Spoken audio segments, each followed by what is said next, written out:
Salut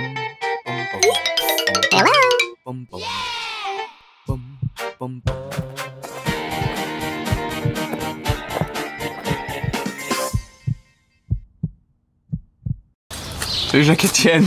Ça va, Kevin? Pas terrible ces temps, et toi? Ben moi je passe par des grands moments d'émotion. Ouais? Ouais. Des moments de désarroi, des moments de colère, des moments de... C'est pas évident d'oser vivre ces émotions. Hein.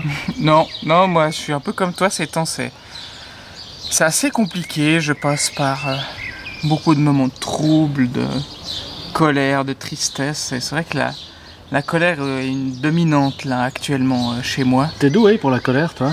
Moi je suis très mauvais, très mauvais. Pendant longtemps, j'ai été très mauvais pour la colère. Ça se fait pas d'être en colère, il faut pas... Ouais. Et souvent la colère, quand on n'ose pas trop l'exprimer à l'extérieur, on a quand même un peu tendance à la rediriger vers soi sous forme de culpabilité, ou comme ça je trouve. Hein. Ouais, et puis il y a souvent cette image de la marmite à vapeur qui est enfermée là et qui tout d'un coup a le risque d'exploser parce qu'on veut tout garder, on n'ose pas parler de notre colère, on n'ose pas l'exprimer. Exactement. Et ouais, c'est vrai que c'est un grand risque, quoi. Et pourtant, il paraît que la colère, c'est une émotion fondamentale qui permet de se respecter, de dire que quand on est victime d'injustice, de préserver son intégrité. Ouais. C'est super important de pouvoir oser être en colère. Ouais, il y a peu d'épisodes dans l'évangile où il y a de la colère, mais bon, bien sûr, l'épisode des marchands du temple vient automatiquement à l'esprit. Ouais, c'est vrai, Jésus a été se met en colère et c'est un signe qu'on a, nous aussi, droit d'être en colère à des moments et de l'exprimer, quoi, pour moi. Et un endroit dans la Bible où il y a beaucoup d'émotions, c'est les psaumes. De la louange, enfin plein de choses, des supplications, mais aussi de la colère. Il y a ces psaumes, je sais plus où c'est, où il dit « Seigneur, mon ennemi, casse-lui les dents, pète-lui la gueule ». On se croirait comme ça, mais... glace, là. Quasiment, c'est vrai. Ouais.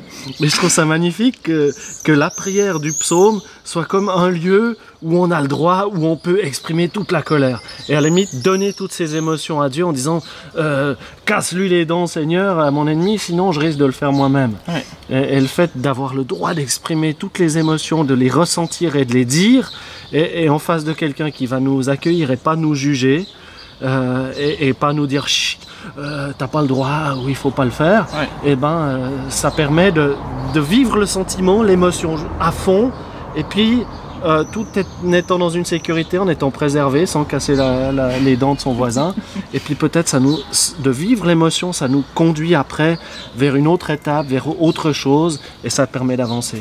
Ouais, et puis ça permet aussi d'être relié avec soi-même et de pas se mentir à soi-même, de faire paraître à tout le monde que tout va bien et tout. Ouais. C'est aussi un moyen de s'exprimer, d'être en lien avec soi-même complètement et d'être de pouvoir être relié à soi, quoi, et pas juste de dire mais ça, faut que je mette de côté parce que ça se fait pas, quoi.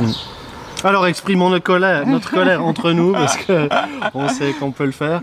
Et puis dans la prière, en sachant que nos émotions, elles sont là pour créer de la vie. Et puis elles sont entendues. Est-ce que vous, comment vivez-vous ces temps de colère? Comment arrivez-vous à les exprimer, Est-ce que vous tapez sur les dents du voisin quand vous avez de la colère, ou est-ce que la prière est un bon lieu pour vous? Alors exprimez-vous, commentez, partagez, sinon... on va se mettre en colère. Mais à la semaine prochaine quand même.